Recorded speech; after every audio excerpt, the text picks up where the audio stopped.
Pak, apakah saya boleh meminta sisa makanan Bapak? Namun ketika Dimas Surya Wicaksono menatap mata gadis itu, sesuatu yang nyaris ajaib terjadi. Di bawah cahaya lembut lampu gantung kristal yang berkilau seperti bintang-bintang membeku. Kemewahan mengalir ke setiap sudut restoran Langit Biru, restoran paling eksklusif di pusat Jakarta. Malam itu diselimuti keheningan selembut beludru yang hanya terbelah oleh alunan piano pelan di udara. Setiap meja bagaikan kerajaan kecil yang sunyi dari kekuasaan dan gengsi. Diterangi lilin dan dimahkotai kristal, di sudut paling jauh di balik pot anggrek dan bayangan gelap, Dimas Surya Wicaksono, 48 tahun, pengusaha teknologi, miliarder dan duda, duduk dia mengenakan jas tailor-made yang pas di tubuhnya. Jam tangan emas di pergelangan tangannya sesekali memantulkan cahaya dingin. Namun semua itu tak mampu menyembunyikan kehampaan berat di dadanya. Ia menatap sepiring semur daging yang masih utuh di hadapannya. Aromanya kaya namun baginya hanyalah debu. Kursi kosong di seberang terasa lebih bising dari suara apapun di ruangan. Jari-jarinya mengencang di kaki gelas es teh tawar. Pusaran coklat di dalamnya berputar seperti hantu kenangan. Sudah 10 tahun sejak kecelakaan merenggut Larasati Putri Handayani, istrinya, dan putra mereka yang berusia 3 tahun Arya Pradipta Wicaksono di antara besi terpelintir dan kaca pecah. Sejak saat itu Dimas Surya Wicaksono mengisi hidupnya dengan keheningan, rutinitas, dan sebuah imperium. Sebagai pengalih, ia perlahan mengangkat gelas seolah menanggung berat ingatan. Namun tepat ketika mendekati bibirnya, sebuah suara muncul di sampingnya, lembut, bergetar, dan tak terduga. Pak, apakah saya boleh meminta sisa makanan Bapak?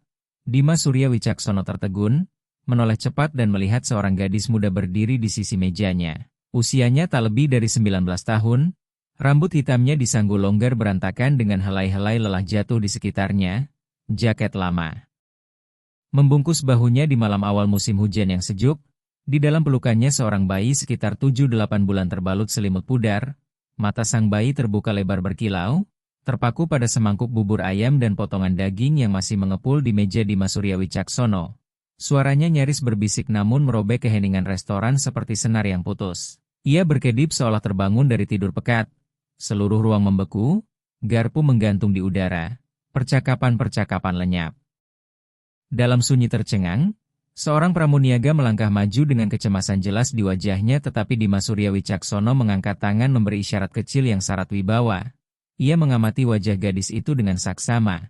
Tak ada rasa malu, tak ada niat memohon atau meminta belas kasihan, hanya kelelahan dan sesuatu yang lebih dalam, tekad sunyi. Kebutuhan yang bukan untuk dirinya melainkan untuk kehidupan kecil yang dipeluk erat di dadanya. Cara ia melindungi bayi itu membuat segala hal lain memudar dari momen tersebut. Ia tidak mengemis, tidak mencuri. Ia sedang bertahan hidup. Tenggorokan Dimas Surya Wicaksono tercekat ketika cahaya lilin di antara mereka bergetar. Dan pada saat itulah sesuatu di dalam dirinya mulai berubah. Belum berupa pencerahan gemilang melainkan sekadar bisikan, percikan kecil, dan meski ia belum menyadarinya. Momen ini, pertanyaan sederhana ini, telah meruntuhkan dinding yang ia bangun selama 1 dekade dan menuntunnya pada penebusan yang tak pernah ia cari. Melalui sebuah cinta yang tak pernah berani ia harapkan, ia berdiri membeku. Pandangannya tak lepas dari gadis itu seakan dunia hanya menjadi dengung di belakang. Rambut hitam yang belum tersisir jatuh menjadi helaian kusut di sekitar wajah dan bahunya. Helai-helai itu menangkap cahaya lilin berkilau seperti serpihan emas patah. Jaket tuanya nyaris tak menutupi tubuhnya yang kurus. Lengan baju terlalu pendek dengan kain tipis aus di siku. Di kakinya sepatu tua berdebu jalanan dengan jahitan hampir terlepas.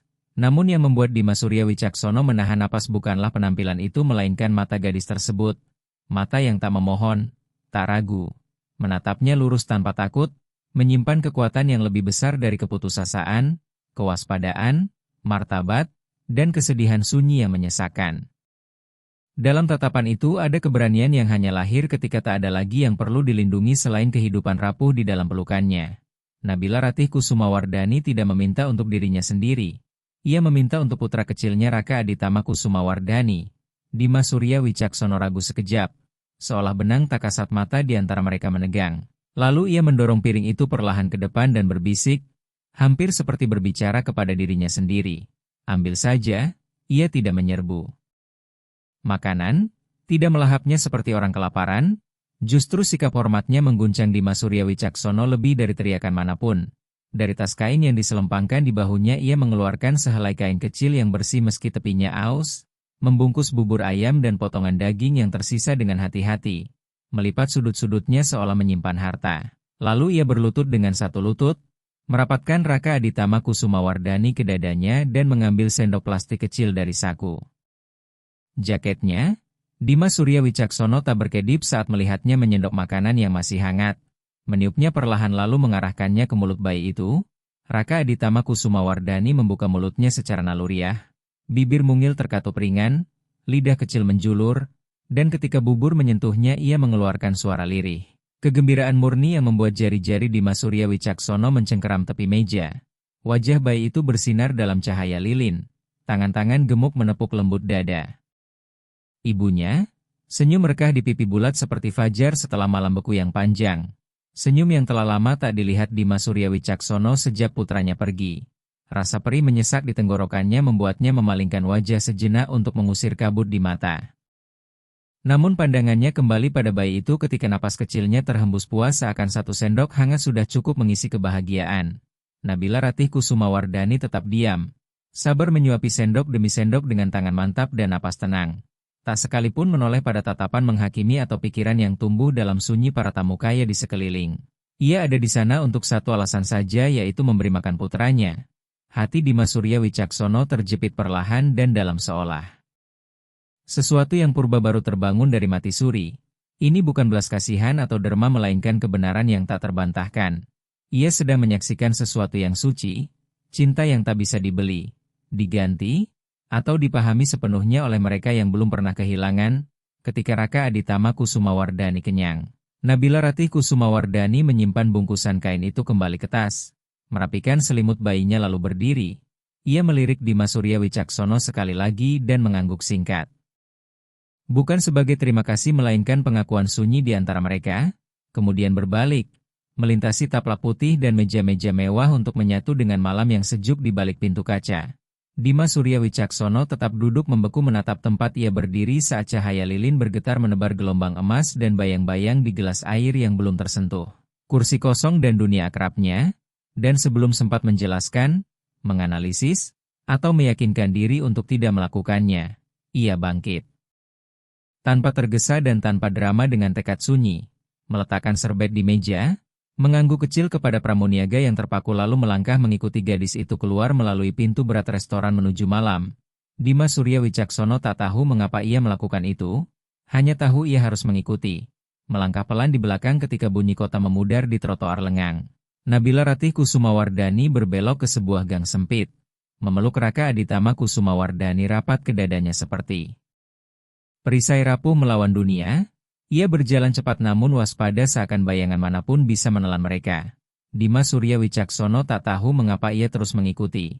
Hanya merasakan sesuatu yang lebih dalam dari rasa ingin tahu menariknya maju. Ini bukan rasa kasihan melainkan pengenalan. Dan gang itu bermuara pada lahan parkir terbengkalai di antara deretan bangunan bata tua dengan mobil-mobil ditinggalkan berdiri bisu seperti hantu. Namun satu Toyota Innova lama yang penyok tampak berbeda.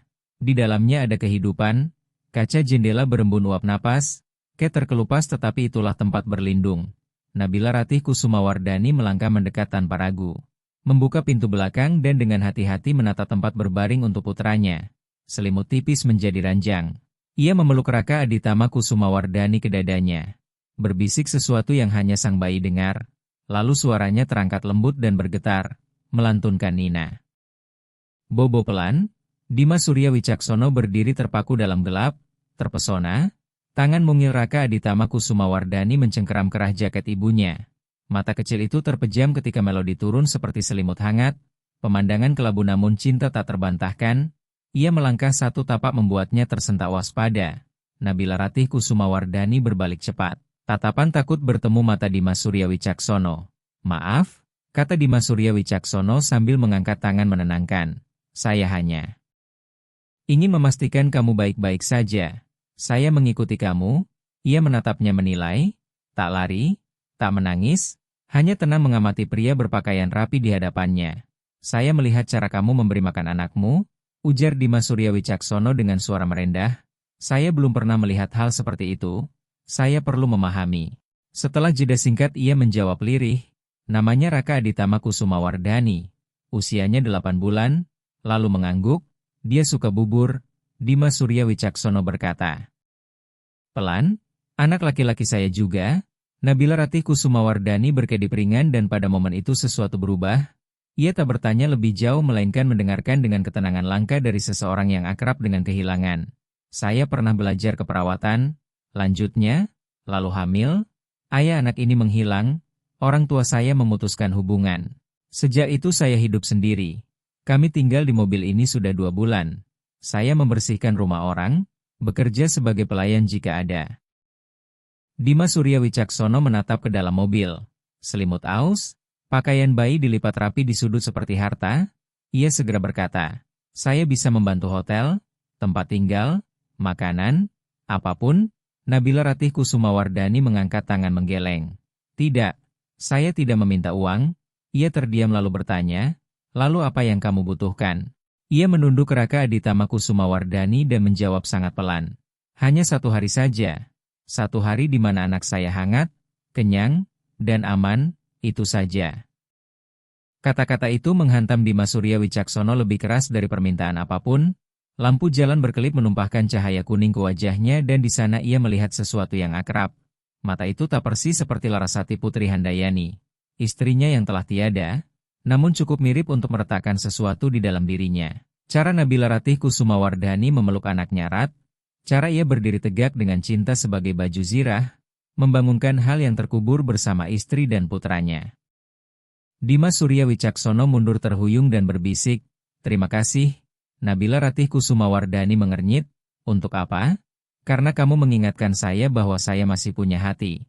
Jawabnya, ia tak berkata apa-apa, hanya memeluk Raka Aditama Kusumawardhani lebih erat dan melanjutkan Nina Bobo lirih. Sementara Dimas Surya Wicaksono berdiri lama mendengarkan lagu itu mengalir menembus malam seperti tali penyelamat. Lagu itu merentang menembus gelap sebagai tali penolong dan meski Nabila Ratih Kusumawardhani tak tersenyum, ia juga tak menutup pintu. Itu sudah cukup. Sejak malam itu Dimas Surya Wicaksono tak mampu menghapus dari benaknya bayangan gadis bersepatu robek dan bayi dengan senyum berlumur bubur. Berapapun email ia periksa atau rapat ia hadiri. Wajah 2 insan itu terus menyertainya sebagai pengingat sunyi bahwa di kota yang sama ini, di mana orang rela membayar ratusan juta rupiah untuk segelas minuman, masih ada seorang ibu dan seorang anak yang berpegang pada hidup dengan kebaikan dan keteguhan. Ia tak berbicara lagi dengannya setidaknya belum secara langsung. Sebagai gantinya ia mulai bertindak diam-diam dan presisi seperti cara ia membangun karirnya. Ia menemukan kembali mobil mereka terparkir di belakang sebuah vihara tua yang sepi, tak mendekat, tak campur tangan. Ia meninggalkan bungkusan-bungkusan kecil di samping mobil saat dini hari sebelum fajar. Sebuah kaleng susu formula bayi, 1 papopok, dan sebuah wadah tertutup berisi bubur ayam buatan rumah yang masih hangat ia tinggalkan. Ia mengatur kunjungan-kunjungan rahasia dokter anak dengan menyamar sebagai relawan program bakti sosial vihara. Nabila Ratih Kusumawardhani tidak tahu siapa pengirimnya. Ia tidak bertanya. Namun ketika dokter pergi, ia memeluk Raka Aditama Kusumawardhani lebih lama dari biasanya dan berbisik, Alhamdulillah, terima kasih kepada siapapun. Awalnya ia curiga. Karena terbiasa bertahan hidup sambil menunggu kekecewaan. Tetapi kebaikan-kebaikan sunyi itu tak disertai pesan. Tak menuntut, tak meminta balasan, tak ada yang memaksanya tersenyum atau berterima kasih. Mereka hanya hadir, teratur, lembut, dan nyata hingga perlahan kewaspadaan berubah menjadi sesuatu yang lebih berbahaya, harapan. Lalu pada suatu malam akhir Oktober ketika hawa dingin meresap lebih dalam ke gelap, malapetaka datang. Raka Aditama Kusumawardhani rewel sepanjang hari, menolak makan, dahinya membara dan menjelang malam suhunya melonjak hingga 40 derajat Celcius.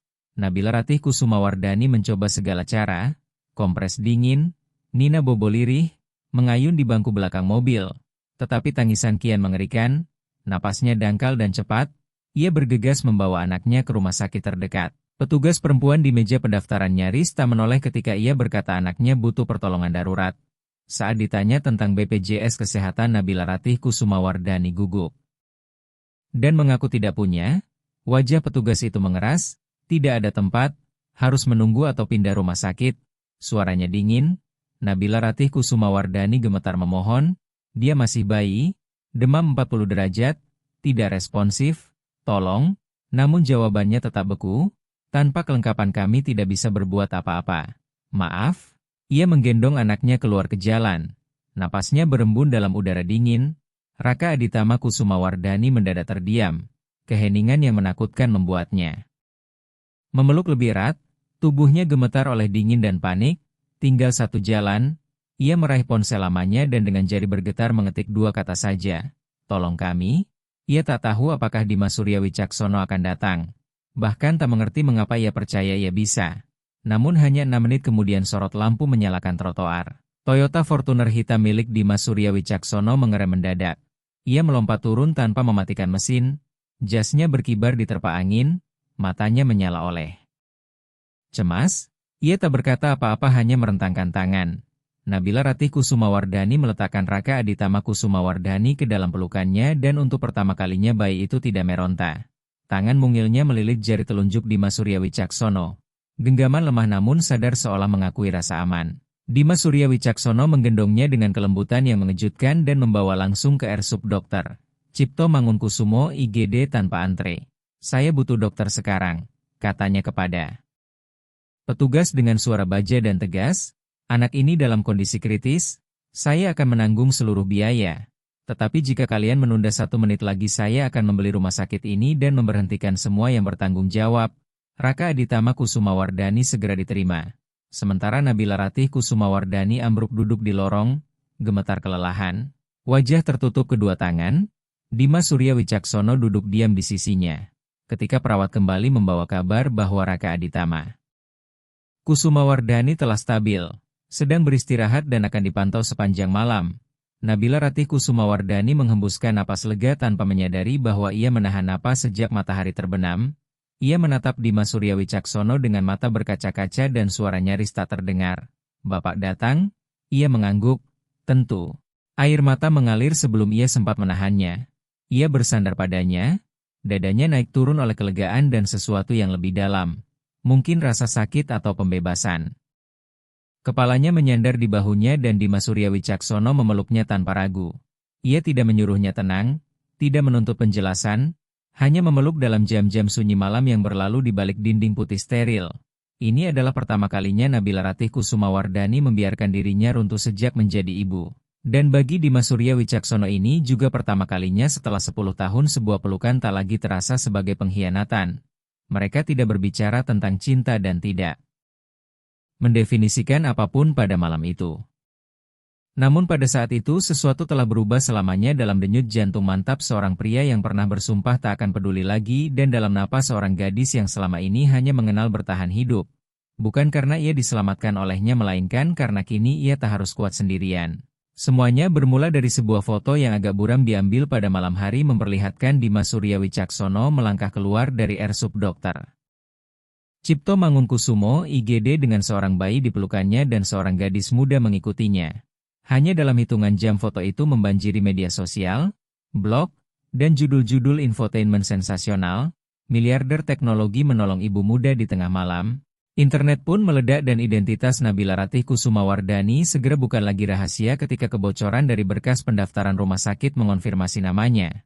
Lalu komentar datang beruntun dalam gelombang spekulasi, penghakiman, dan kebengisan. Sebagian memuji Dimas Surya Wicaksono sebagai sosok dermawan dan berhati mulia, sementara yang lain kejam menuding Nabila Ratih Kusumawardhani sebagai pemburu harta dan menuduh semuanya telah diatur. Mempertanyakan pria macam apa yang terlibat urusan seperti itu. Di apartemen yang Dimas Surya Wicaksono siapkan untuk ibu dan anak itu, Nabila Ratih Kusumawardhani duduk dalam gelap dengan satu-satunya cahaya berasal dari ponsel. Setiap geseran menambah racun, setiap judul menambah rasa hina. Dadanya mengencang dan tangannya gemetar hingga ia mematikan layar karena takut cahaya itu pun bisa menyentuh putranya dengan sesuatu yang berbahaya. Raka Aditama Kusumawardhani bergerak di dalam box bayi. Ia bangkit, meletakkan tangan lembut di dada anaknya untuk menenangkan lalu duduk di tepi ranjang menatap lantai hingga pagi. Ketika Dimas Surya Wicaksono masuk ia tahu ada yang berubah. Postur Nabila Ratih Kusumawardhani menutup diri dan wajahnya berpaling. Saya tidak bisa seperti ini, katanya.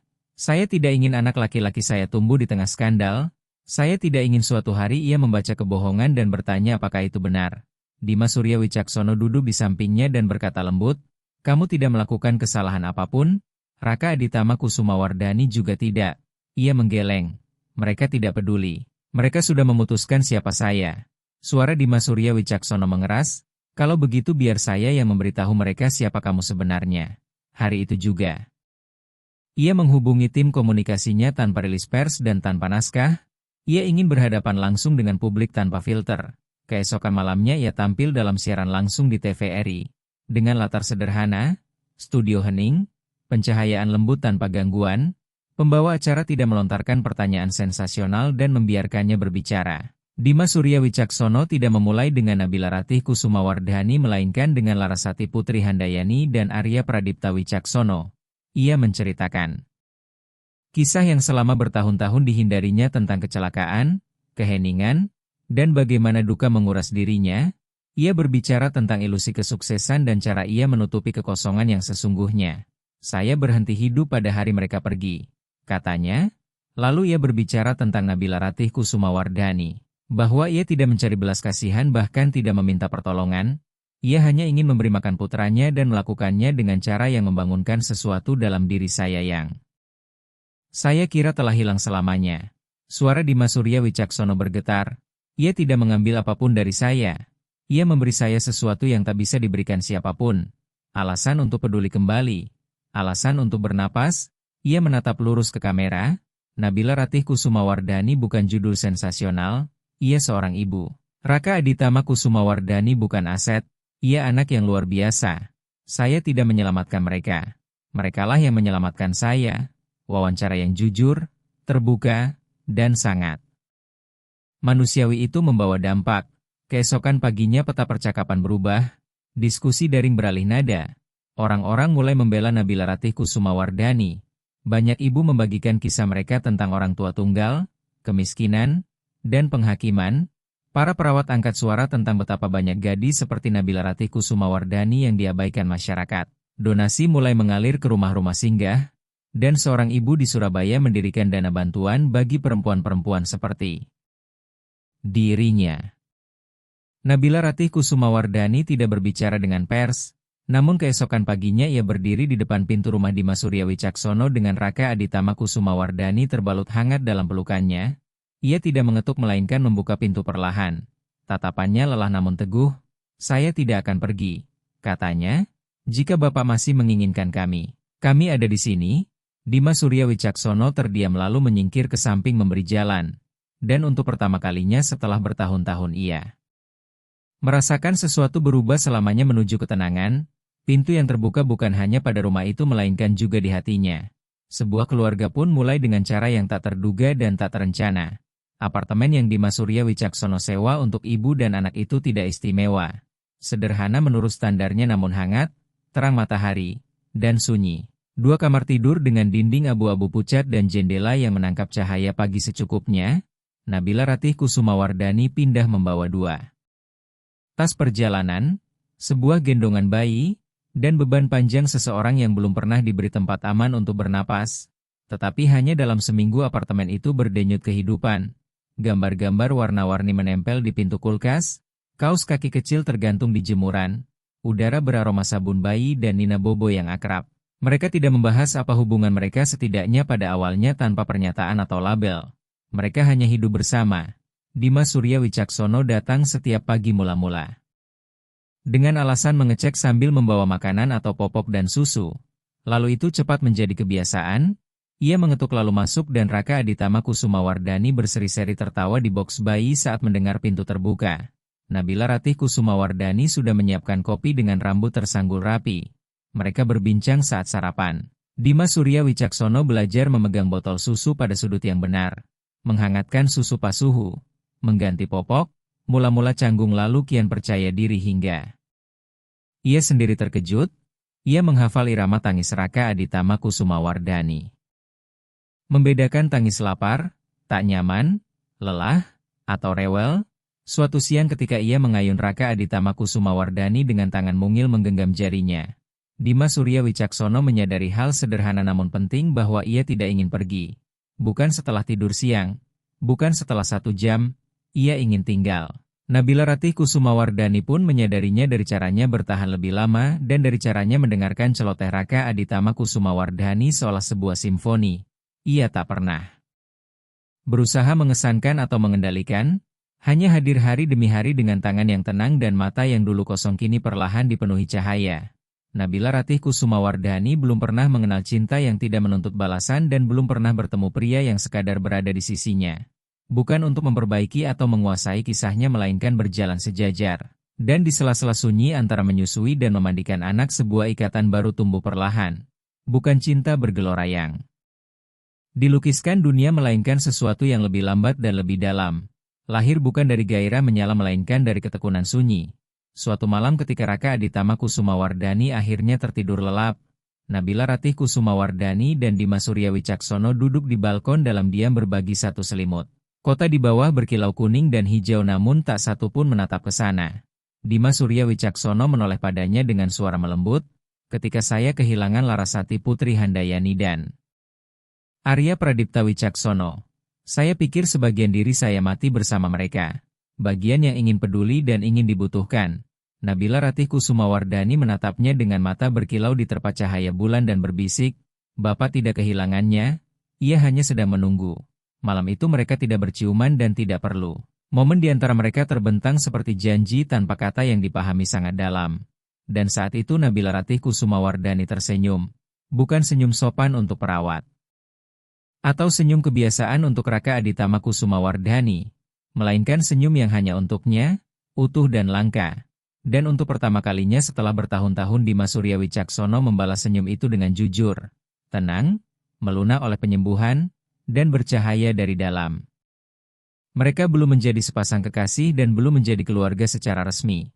Namun mereka adalah sesuatu yang lebih kuat, dua insan yang diremukkan oleh kehilangan dan menemukan pada satu sama lain awal yang lambat namun kokoh dari sebuah rumah. Suatu siang sebuah amplop putih polos terselip di bawah pintu apartemen seperti hembusan angin tak terduga. Nabila Ratih Kusumawardhani menatapnya lama sebelum membuka. Tangannya sedikit gemetar saat membaca baris-baris tulisan yang dikenalnya. Rapi dan tegas sebagai tulisan seorang ibu. Surat itu hanya berisi beberapa kalimat tanpa permintaan maaf berisik atau permohonan dramatis. Hanya kata-kata sederhana seolah ditekan kuat ke kertas. "Jika masih ada kesempatan untuk mengenal cucu saya ingin mencoba." Nabila Ratih Kusumawardhani duduk di meja dapur lebih dari 1 jam dengan surat yang melunak terlipat di tangannya sementara Raka Aditama Kusumawardhani bermain di dekatnya dengan balok-balok warna-warni. Ia tidak menangis dan tidak marah namun keheningan di ruangan menebal hingga menyesakan. Malam itu Dimas Surya Wicaksono pulang dan mendapati ia masih duduk di sana. "Ibu saya menulis surat," ujar Nabila Ratih Kusumawardhani lirih tanpa mengangkat kepala. Ia mendekat, membaca surat itu lalu meletakkannya dan duduk di sampingnya. "Apa yang kamu pikirkan?" tanyanya. "Saya tidak tahu. Sudah hampir 2 tahun sejak terakhir kali mereka berbicara dengan saya.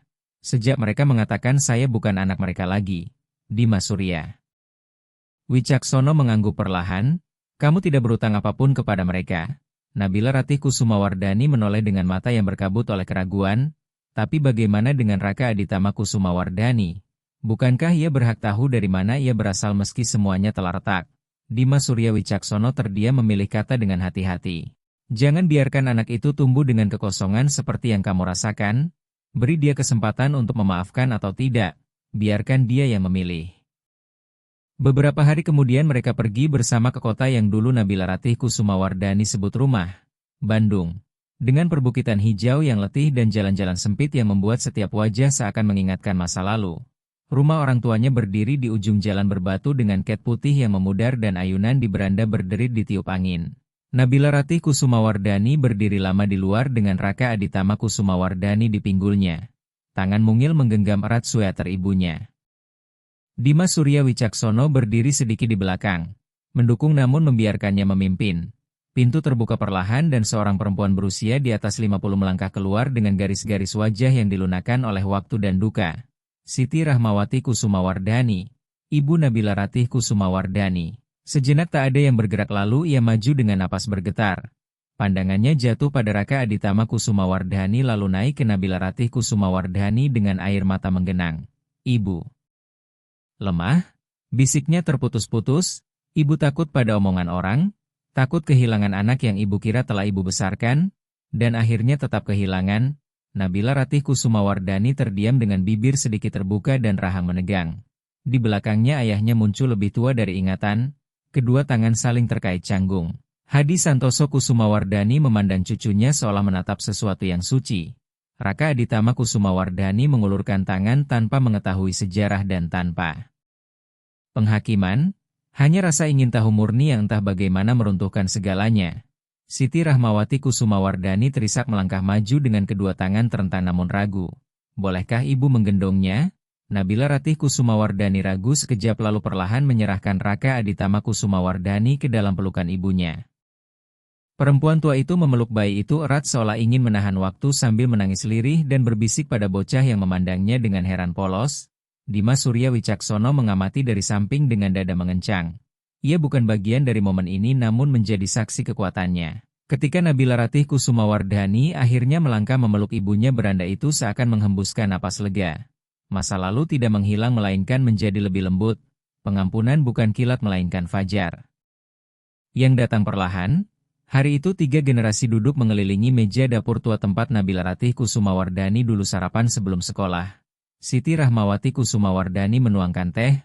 Hadi Santoso Kusumawardhani mengayun lembut Raka Aditama Kusumawardhani di pangkuannya. Dan untuk pertama kalinya setelah bertahun-tahun rumah itu dipenuhi tawa. Nabila Ratih Kusumawardhani menangkap pandangan Dimas Surya Wicaksono dari seberang ruangan dan tersenyum. Ia menggerakkan bibir mengucap 2 kata sederhana. Terima kasih. Dimas Surya Wicaksono menggeleng sambil tersenyum membalas dan berbisik sangat pelan kepada dirinya sendiri. Tidak, terima kasih karena telah pulang. Setahun berlalu dan dunia berubah hanya pada hal-hal yang penting. Hiruk pikuk mereda, judul-judul menghilang. Digantikan oleh sesuatu yang lebih sunyi dan lebih kuat. Kehidupan menampakkan diri pada sebuah siang cerah di musim kemarau ketika mereka kembali ke taman yang sama. Taman tempat segalanya bermula. Angin lembut menggoyang dedaunan. Matahari keemasan menghangatkan rerumputan seperti restu, tanpa gerbang bunga dan tanpa kerumunan fotografer, hanya sekelompok sahabat dekat, sebuah taplak putih di bawah pohon beringin tua dan sebuah gerbang kayu sederhana dihias daun dan pita. Di tengahnya seorang bocah kecil mengenakan rompi biru tua dengan dasi kupu-kupu serasi. Raka Aditama Kusumawardhani yang hampir berusia 2 tahun menggenggam sebuah kotak beludru kecil. Dengan kedua tangan dan melangkah ragu di atas rumput dengan tekad menuju pria yang berdiri beberapa langkah di depannya, Dimas Surya Wicaksono tidak mengenakan jas rancangan melainkan blazer abu-abu lembut dengan rambut sedikit lebih panjang dan helai perak yang tak lagi disembunyikan. Mata yang dulu berkabut duka kini menyala oleh sesuatu yang lebih langka daripada kekayaan yaitu harapan.